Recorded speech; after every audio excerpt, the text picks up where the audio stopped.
Imagine avec moi, t'es dans une pièce entièrement blanche, pas de fenêtre, pas de porte, pas de son, t'es seul. Et un seul miroir, tu l'approches et regardes. Mais voilà l'étrangeté, tu ne vois pas ton visage comme d'habitude. À chaque fois, le reflet est différent. Parfois, tu te vois comme tu rêverais d'être. Parfois, comme les autres te perçoivent. Et parfois, tu ne reconnais même pas qui c'est. Comme si le miroir ne reflétait pas tes traits, mais l'opinion des autres sur toi. Et soudain, une voix familière résonne dans ta tête, celle de ton prof de philo au lycée. C'est la leçon du moi et de l'être, cher monsieur. La leçon que, soyons honnêtes, tu n'avais pas vraiment comprise à l'époque, mais que tu avais mémorisée juste pour réussir. Le moi ne se complète que par l'autre. L'autre est mon miroir. Je pense, donc je suis. Tout ça est beau. Mais la vraie question, qui suis-je en réalité? Suis-je celui que j'imagine ou celui que les autres voient? Bienvenue, cher monsieur, dans un nouvel épisode. Et si on ne distribue pas des réponses toutes faites, on préfère les déranger un peu, essayer de poser la bonne question. Qui suis-je si j'étais seule?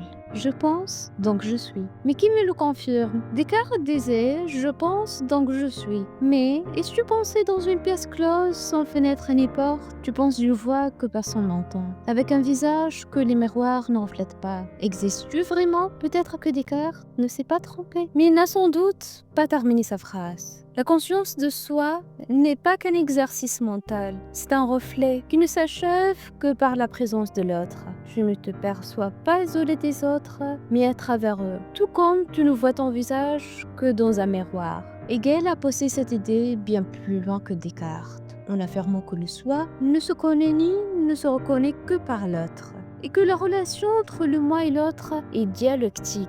La meilleure illustration, c'est la dialectique du maître et de l'esclave. Aucun des deux n'existe pleinement sans la reconnaissance de l'autre. Le maître n'est maître que si l'esclave l'accepte, mais le plus ironique, même le maître au final a besoin qu'on reconnaisse sa domination, comme si le soi, aussi grand soit-il, ne se faisait pas. Il a besoin qu'on l'applaudisse, ne serait-ce qu'en silence. Cette idée ouvre des questions vertigineuses. Qui suis-je s'il n'y a personne pour me le dire? Est-ce que je me définis moi-même ou bien est-ce que je me construis à travers leur regard, leur jugement, leur reflet? Peut-être que le moi n'est pas une entité close, mais un projet ouvert, bâti dans le dialogue, transformé par les rencontres, façonné par chaque relation. Peut-il exister sans l'autre? Ou bien la solitude n'est-elle pas une absence physique, mais une disparition progressive de l'identité? Alors nous ne serions pas seuls mais oubliés.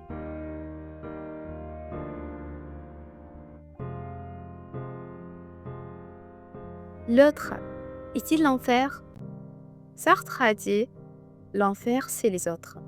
Non pas que l'autre soit un mal absolu, mais parce que sa présence nous impose une contrainte invisible. Nous ne sommes jamais tout à fait nous-mêmes sans son regard, même muet. Quand nous écrivons seuls, les mots coulent avec sincérité. Les écritures sont spontanées, les confessions audacieuses. Mais dès qu'on ouvre la porte, tout change. L'écriture se rigidifie, les phrases se raccourcissent et les mots se mettent en garde, comme s'il enfilait un menton trop lourd pour cacher sa liberté. L'ère des écrans. Vivons-nous pour l'autre? À l'ère des écrans, nous ne vivons plus avec l'autre, mais pour lui. Chaque photo que nous prenons n'est plus un reflet de nous, mais de ce que nous voulons montrer. Sur Instagram, nous ne montrons pas notre vrai visage, nous le jouons. Nous ajustons la lumière, choisissons l'angle, prenons la photo. Puis, on recommence. Ensuite, un filtre adoucit notre fatigue et peut-être notre réalité. Ce n'est pas qu'une métaphore poétique, mais une réalité documentée. Selon mes études, montre-moi ce que tu postes. Je dirais que tu es à l'université de Beira au Portugal. 72% des filles et 47% des garçons produisent leurs photos avant de les publier et préfèrent être une version améliorée de même, juste pour plaire à l'autre. Sommes-nous ce que nous montrons ou ce qui attire le plus de likes? Le problème n'est pas l'image, mais ce que nous cherchons derrière. Nous ne demandons plus qui suis-je, mais combien de likes j'ai eu. Comme si le moi était une pièce de théâtre dont la valeur ne tient qu'au aboutissement. À force de fixer le miroir des réseaux sociaux, nous avons le vertige. Ce miroir ne nous reflète pas tel que nous sommes, mais tel qu'on attend que nous soyons. Et ainsi, nous nous perdons dans cette foule d'images et oublions où nous avons caché notre vrai visage. Nous cherchons notre reflet dans les miroirs d'Instagram, mais nous photographions l'autre et nous perdons nous-mêmes. Question simple, mais révélatrice. Si tu supprimes ton compte Instagram, ton identité disparaît-elle?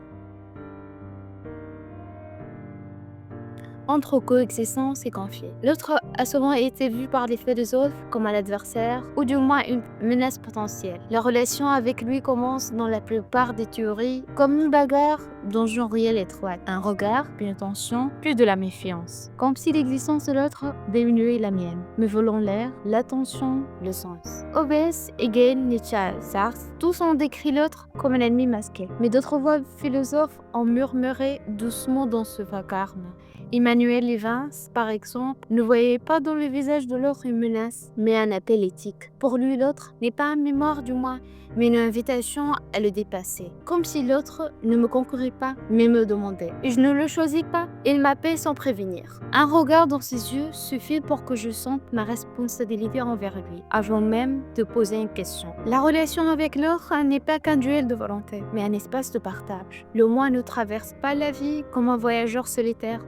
Nous nous construisons par les relations, pas les désirs isolés. Un point ne se teste pas au poids d'une seule personne, mais quand nous le traversons ensemble. L'autre est mon miroir, mais tous les miroirs sont-ils honnêtes?